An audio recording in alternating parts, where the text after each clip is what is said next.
এরা রাজাকার, এরাই আলবদর।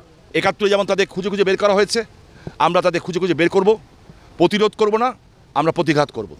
দর্শক, গত বৃহস্পতিবার থেকে টানা ৩ দিন কোটা বিরোধী আন্দোলনের কে পুঁজি করে নারায়ণগঞ্জে জামাত, শিবির এবং বিএনপির নেতাকর্মীরা যে ধ্বংসলীলা বা তাণ্ডব চালিয়েছেন সেই ক্ষতচিহ্ন কিন্তু নারায়ণগঞ্জে রয়ে গেছে। এবং আজকে নারায়ণগঞ্জের স্থানীয় এমপি শামীম ওসমান সেই ধ্বংসস্তূপই বলবো আমি, সেই ধ্বংসস্তূপ তারা পরিদর্শন করেছেন, বিভিন্ন সরকারি এবং বেসরকারি যে স্থাপনাগুলোতে আগুন দিয়েছেন। আমরা এখন কথা বলতে চাচ্ছি স্থানীয় এমপি শামীম ওসমানের সাথে।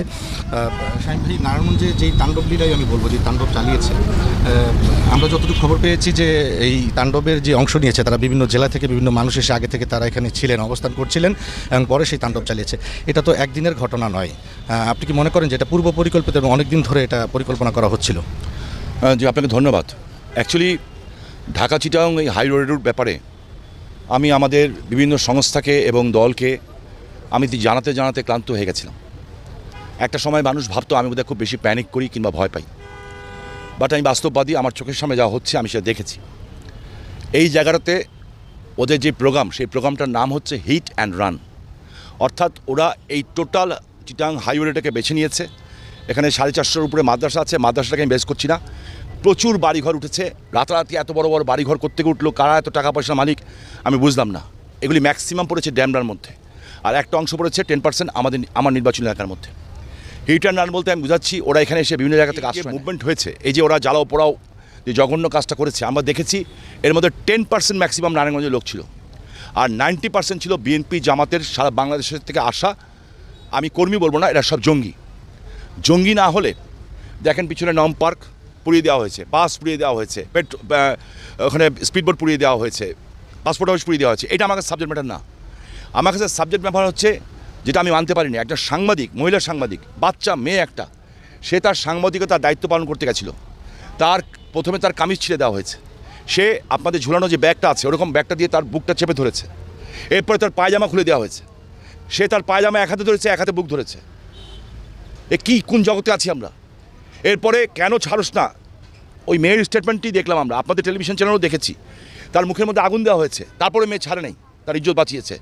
তার বিভিন্ন অঙ্গে এমনভাবে নেকড়ের মতো, হায়নার মতো হাত দেওয়া হয়েছে, সে ক্ষতবিক্ষত হয়ে গেছে। আমি হাসপাতালে ছিলাম, খুবই গুরুতর অসুস্থ। একজন হিন্দু মহিলা আমাকে ফোন করলেন, আমি তার পরিচয় দিব না কোনোদিনও।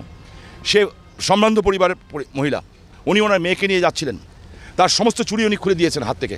চুড়ি খুলে দেওয়ার পরে তার মঙ্গলসূত্র নেওয়ার চেষ্টা করেছে। উনি বলছে বাবা এটা নিও না, বাবা বলেছেন। এমন জোরে টান দিয়েছে তার ব্লাউজ সুদ্ধা খুলে ফেলেছে, এবং ওই মেয়েটার গায়ে কিছু ছিল না দেখে তার ওড়না নিয়েছে এবং তার বুকে হাত দিয়েছে। সো এরা রাজাকার, এরাই আলবদর। ৭১ যেমন তাদের খুঁজে খুঁজে বের করা হয়েছে, আমরা তাদের খুঁজে খুঁজে বের করব, প্রতিরোধ করব না, আমরা প্রতিঘাত করব ইনশাআল্লাহ। আরেকটি প্রশ্ন, যেটি দলের একেবারে সাধারণ তৃণমূলের যারা কর্মী বা সমর্থক রয়েছেন তাদের মধ্যে একটি ক্ষোভ রয়েছে যে এই যে তাণ্ডব চলছিল, যে বিভিন্ন ব্যবসায়ী সংগঠনের নেতৃবৃন্দ আপনাকে ইতিমধ্যে ধন্যবাদ জ্ঞাপন করেছেন যে আপনি শহরে যদি সেদিন না নামতেন তাহলে শহর জ্বালিয়ে দেওয়া হতো।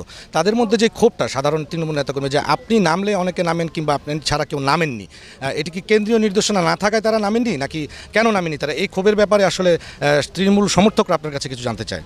না দেখেন, বিষয়টা হচ্ছে যে এটা সত্য। আওয়ামী লীগ অফিস পুড়িয়ে দেওয়ার পরেও, নারায়ণগঞ্জ ক্লাব পুড়িয়ে দেওয়ার পরেও কেউ নামেন নাই, আওয়ামী লীগ অফিস দেখতেও জান না। এটা সত্য, আমি শুনেছি, আমি কষ্ট পেয়েছি। বাট আমি কে নেমেছে কে নামেছে নামে নাই সেটা আমি দেখতে চাই না। আমি এখানে আওয়ামী লীগের কর্মী হিসাবে নামি নেই।